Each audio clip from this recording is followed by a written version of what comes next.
Welcome to Coffee with the Sarlos. We are your hosts of the show, Karen and Kelly Sarlo. Whether you're struggling with grief or you just need answers, we connect you with spirit to find relief, clarity, and direction in life. We can help you move forward.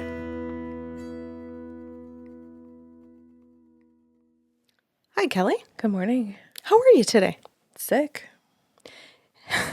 It just sucks so much to have a cold symptoms in the summer, eh? Yeah. Always find it so much worse than if you have a cold in the winter. We're here. Okay. And we're going to get through this. Yep. Okay. So I have a client and I'm calling the client because we're making up names as usual. The client is Cookie. Oh, okay. That's what I've decided to call her. Interesting. And she asks if I can connect to her dad who's passed over. And so this is medium. And I'm going to call him Art. So her dad comes in and says, okay, he says, I have a lot of things to say to her today because I've been working my butt off on the other side. And I said, so have you been passed for a while? And he goes, I have. He says, it's been a few years since I've crossed over. He says, so could you please start by explaining to her how you call us alive dad and dead dad? Yeah. Like this. He said, because she wants a live dad and I need to be dead dad. He says, because I need to get some things done, not just for my sake on the other side. I've done this work now, but to actually help her so she can live her life and in a better way. And he says, I don't want to just show up as a live dad, but I understand that she's going to need validations to know it's me. So he says, so I'm going to start by saying things like her mom's still alive and that, I've been passed for more than 3 years. And he said, and I'm going to say like that she has both brothers and sisters and that everyone in the family, like all of the children, her siblings, have all gone through marriages. Some are divorced and he says some have children and some don't. So he gives some validations like that. And then he says, like, for instance, she's currently married and she has 3 kids and she's got 2 dogs. So he goes, you can confirm things like that with her. So I did. So I tell Cookie all of this stuff and she's so happy, Kelly. she's just so thrilled with that. And then he says to me, now tell her the alive dad, dead dad scenario so that I don't just sit here and keep trying to prove to her over and over again that alive dad is here. And he goes, so can you explain that? So I did. And Cookie says to me, okay, so that was okay. And then he says, great. He says, so the next thing that I want to do, excuse me, is just say things to her like the relationship, like what I was like as a dad on earth. And I said, okay, what do you want to tell me? And he goes, well, he says it was very controlling. And he said, I was super controlling of my wife, super controlling of all of the children and their partners and the grandchildren. And he said, Karen, it all stemmed from the fact that I grew up with an alcoholic parent. And he said, and I just saw one parent with their alcoholism, like what that meant for everybody in the family. He says, and I grew up with a lot of siblings. And I watched how my siblings handled the dynamics of my parents. And he said, I was just determined that I was going to have more control. And that if I just had control over what people did and how they felt about things, that then I could let go some of my anxiety. And he said, but it turns out, he said, but I didn't catch this on earth, that's a never-ending job and that when I died, I was exhausted. And he goes, and I can't even describe to you because there's no earthly way to describe that level of exhaustion, no matter how sick you've been on earth. Like he says, it's just wild. So I explained this to Cookie and she says, yeah, she says, that's right about one of my grandparents being an alcoholic and my dad's siblings. And, she says, I don't know about my dad being like super controlling. And he goes, no, he says, I am saying, and I'm giving all my validations. I am owning it. This is where you have to tell her that I'm dead dad. So I do. And I said, well, Cookie, I said, you have to remember that this is dead dad seeing what he was like on earth. Remember, like the difference? So I can describe to you on earth that this is how he behaved. He fixed things. Oh yeah, that's my dad. And I said, and he was super helpful, but he was helpful to the point where he wanted control. And she goes, I don't know what you mean. So I had to break it down and say things like, well, for instance, if you wanted like to stain your deck in the backyard, he would decide the day it was going to get done because he would volunteer to help. But then he wouldn't show up on the day. He would say, oh, he had a bad reputation for stuff like that. And I said, well, that's control. I don't see it that way. So there's I'm so sorry because you're not feeling well that this isn't a happier podcast show today. When you showed up and said that you were sick this morning, I thought, oh dear. So I struggled in her session because he would describe what he was like on earth, where he would describe his behavior, and I always had to describe it in two ways.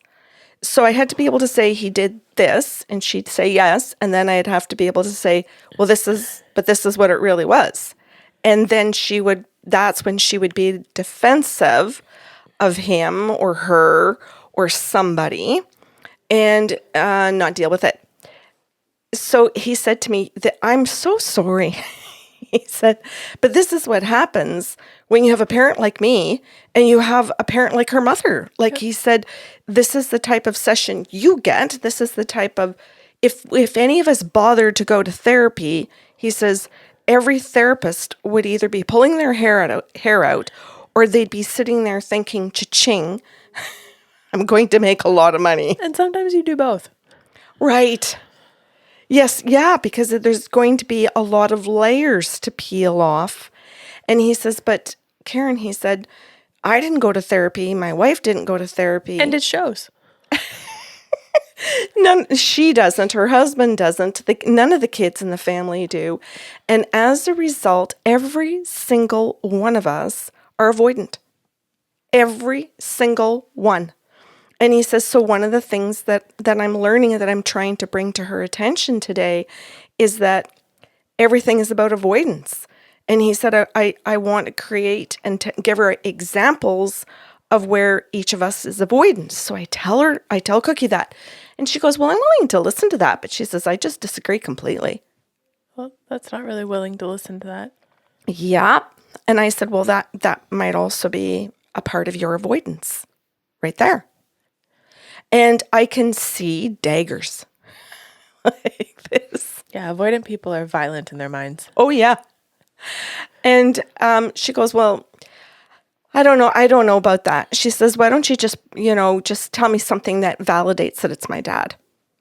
And I'm stuck in this place between, well, no, I'd rather go back to you just proving that it's a live dad. And dead dad wants to come in and actually say things that really have meaning and that can create change and healing. And so it's like there's two very different agendas. And I said, okay. So I go to dead dad and I'm like, what do I do? Like, it's your daughter's session. Clearly she wants one thing and you want something else. And he says to me, no, you're going to do what I tell you. Like this. And I said, okay, you're the boss. Like, the dead people are the boss. The spirit guides are the boss. So he goes, can you continue, please? He said, I want you to say something to her. He says, she has two brothers that are alcoholics. That's avoidance. And I want you to point out that because she'll agree to that one. And I'm like, oh, okay. So I say, Cookie, well, your dad wants me to give you an example. And he says that two of your brothers are alcoholics. And that's a type of avoidance. So every time they don't want to deal with something, they drink instead. And she goes, yes, I do have two brothers that are alcoholics. Yes, I can see where that's avoidance. I talk about that with my husband all the freaking time. I totally get that, but that's obvious. And then the dad says, I'm going to give another example. She has a brother who's into, like, I'll say soft drugs, like marijuana, and that's his kind of avoidance. And that's his pattern typically. It's not, he drinks as well, but it's not alcoholism. But there's more of an addiction to the soft drugs. And if that doesn't suit him, then he just gets up and he leaves. And he goes, mention that, please. And I'm like, okay. So I mentioned that. And she goes, yeah, that's my younger brother. She goes, okay. She says, I think I'm catching on a little bit of what you're doing. She says, Dad's giving me a fact about my brothers I can't dispute. She says, I know these things. And I said, that's correct. And she goes, you're calling that a fact? And I said, that's right. And I said, and then you're trying to say that Dad is saying other things, and I'm supposed to be able to believe that because the other things are facts. And I said, Cookie, that's exactly what your dad's doing. And she goes, okay. She says, I'm just really disappointed. And I said, okay, for what? And she says, I just wanted my dad to talk about happy things. And I said, well, so avoid. Cookie. Fuck. Yes. And I said, well, he's saying that if he does that, that it's just more avoidance, and that he's trying to bring you something that can help you with your life, and that there's issues that are going on for you and he can see them. And she goes, yeah, okay, I guess we'll get to that eventually. And then I said, okay, Dad, what else do you want to say? And he said, I'm trying to point out specific children in the family, specific things that they do. And he said, she has a sister, and this is going to be one that's really going to challenge her right now, because it's the one that she's talking about the most, that's causing her the most pain. And he said, I want to bring up one of her sisters. I said, well, what's the avoidance pattern? Well, her sister disappears on her, like just hangs out, whatever, and then just ghosts her. And he said, you guys call it ghosting. I call it disappearing. And she's done it to her their entire lives, like right since they were little kids. Her sister would just get up, walk out of the room, have a temper tantrum, and go into another room. She'd start with a temper tantrum, but when she got into the other room, she'd find something fun to do, and then she'd just stay there. And so her sister, the one, my daughter that you're talking to, Cookie, would eventually go find her and go, why didn't you come and get me if you're going to play with dolls? Or why wouldn't you come and get me if you were watching a movie?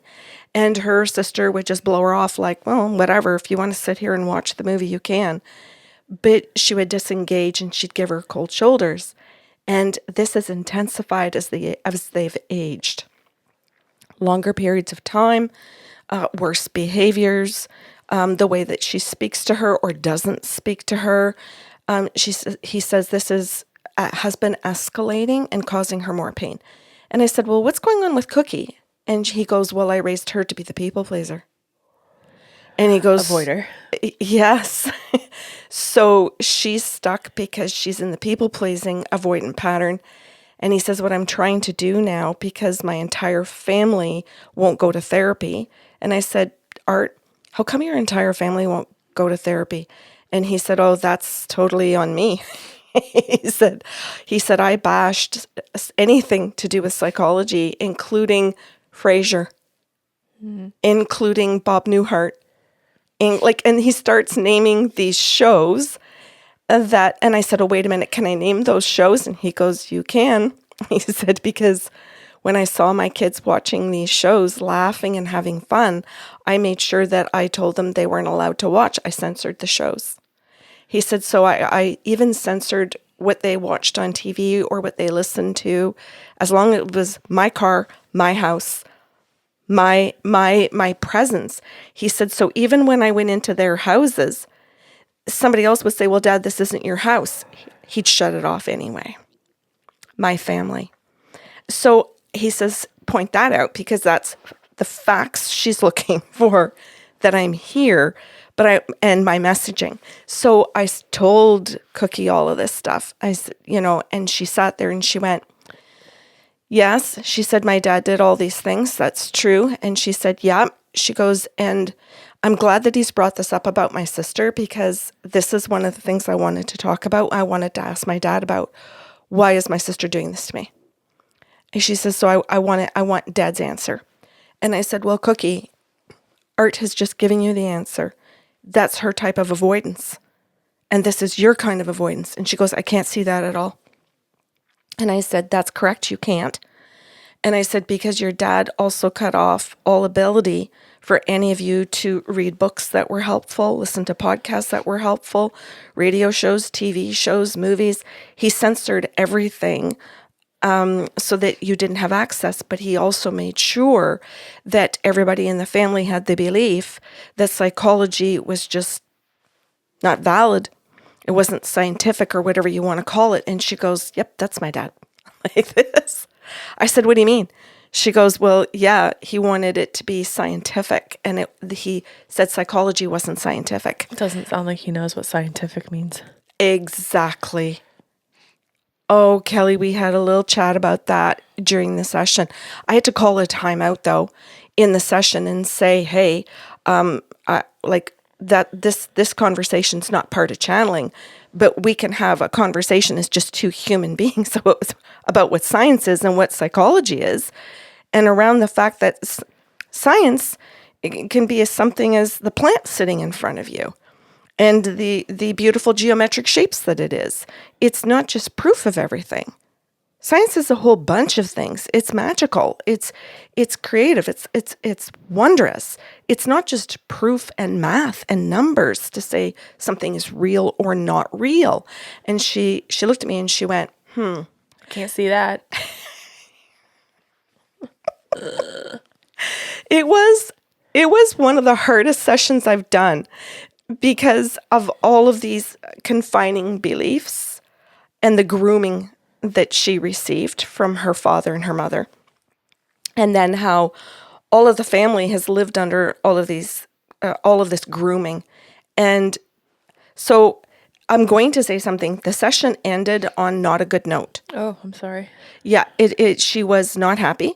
So at the end of the session, even though, Cal, she would validate that was correct about each of the siblings, that was correct about herself, that was correct about her sister and her relationship. Her dad gave the... This is the part that I just can't stand. It's like all of you're validating that everything is accurate. Mm-hmm. So as a client, they're saying you are accurate. I just don't like the messages that you're giving me. Well, and we had a conversation around that because she wanted the proof and that she got it. And I said that to her. I said, and then you didn't like the message that came afterwards. That's right. And I said, we had a little conversation around that and the fact that she thinks that's science. But then if science gave her some lesson or something that was provable, that she would also just dismiss it. And then that all of these things were part of this avoidance that everybody in the family strongly was groomed into, and how they were all living in all of these avoidant patterns. And so I said to her at the end of the session, I said, it sounds like your dad's suggestion to go to therapy might be the best thing that you've heard, because she had asked for his opinion. She had asked for his advice. And she goes, yeah, that's not even my dad. And I said, that's dead dad. And she goes, no. She says, I just wanted my alive dad. And I said, oh, no. Hang on. You said that's not my dad.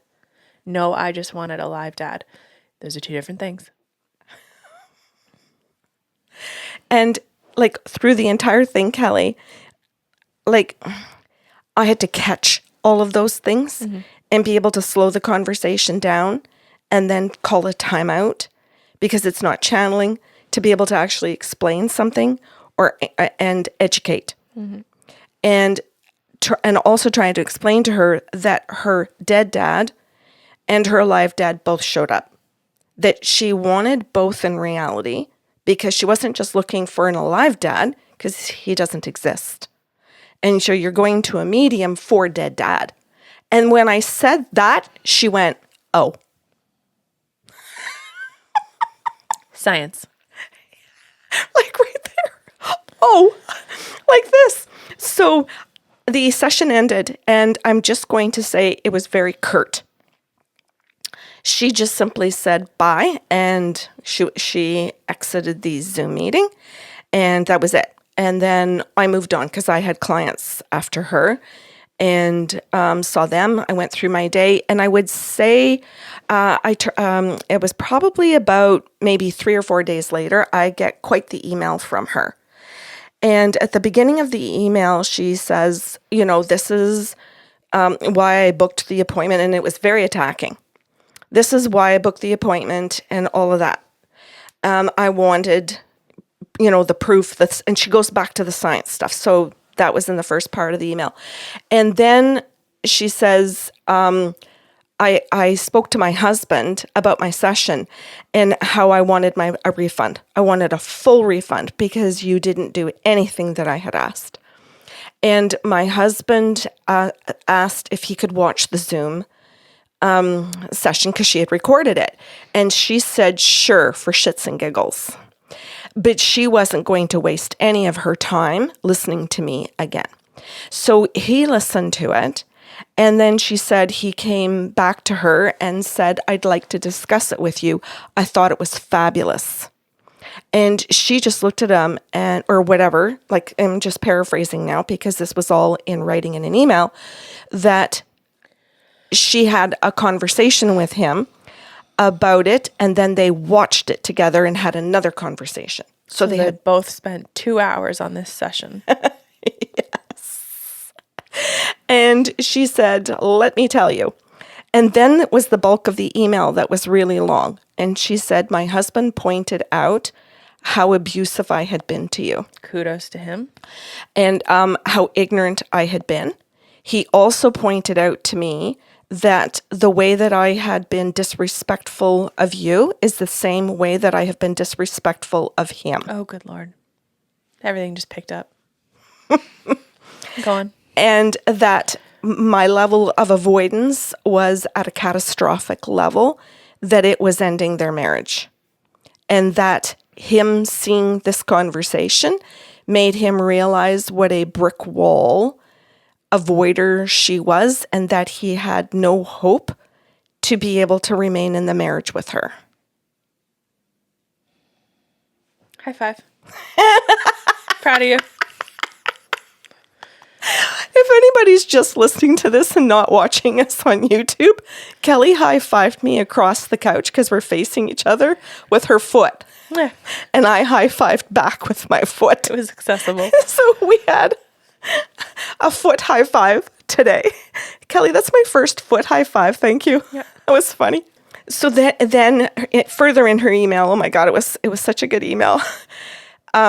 She goes on to say that her husband says to her that he will be going for full custody of the children because he does not want them to be raised and to be groomed in the same fashion that her father groomed her and her siblings.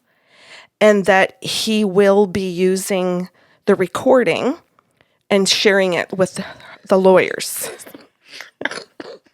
Not that it's evidence, but that, and it can't go to court, but that he wants them to understand what type of grooming and what kind of behavior her avoidance is creating in their children, and how she's now grooming him and them the way her dad groomed her mother into people-pleasing and compliance in order to keep peace and in order to keep a family together, because they're so much better than single parents, right?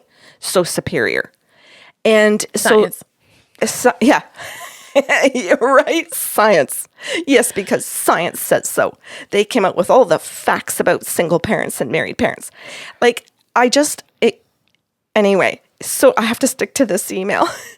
So she goes on to explain further then all of these things that he is pointing out to her, and how he's come to these realizations as a result of watching the session, and how hard her dad had worked to finally come through to love her, to apologize, and he couldn't even get to it because her avoidance was so high that she could not hear an apology or hear an acknowledgement, which was exactly what she had been doing to him. He could not get an apology in or conversation in, and he saw her refuse to be able to acknowledge and to apologize. And that quite often she did acknowledge and apologize things, but never with meaning or sincerity, because she went right back and repeated anyway, and now was in the pattern of repeating apologies and acknowledgements. so he could see that she didn't actually mean them. Then it went on into the next paragraph where he said to her, and now she's telling me this, that her dad had suggested, the opinion was therapy, which is what he's been asking for years. The husband, that she has refused to go to. And now he understands why, because it allows her to stay in the avoidant pattern, which gives her control over him and the children. Okay. Yes, I also want to point out the fact that that is correct. And if she goes to therapy, in some very weird, twisted way, she also ends up with disapproval from her father, which means not love. Yes. And that might not be something that people know how to articulate. But if I go do the thing that my parent told me was, basically vilified, then dead dad won't love me. And alive dad isn't here. So how do I trust that I'm loved? Very good, Kelly. I really like that. Thank you for helping listeners figure out the depth of her anguish over choosing a dad's love over her husband's. Yeah, and it's in a way. Yeah, it's not really that, but yeah, you're right. I'll say it. Cookie's in a pickle. What? Cookie is in a pickle. Oh, like she's in a very tough spot with, I have to stick to my belief system so that the structures that are in place still make sense and that I feel loved and safe. Yeah. Even though she's probably never felt a drop of that in her life. Yep. Versus I'm being challenged to step into health and actual love, right? And openness. And that feels absolutely terrifying and not trustworthy. Yeah. Yeah. So at the end of the email, she says to me, this doesn't end well. If anybody wants a happy ending, well, I don't know. Maybe it's all in the listener's, perceptions. But she says, I'm writing to you as my husband is packing. That's it? No, let me keep going. I thought you were going to say something. No, fucking wrap this up. Sorry. Get to it.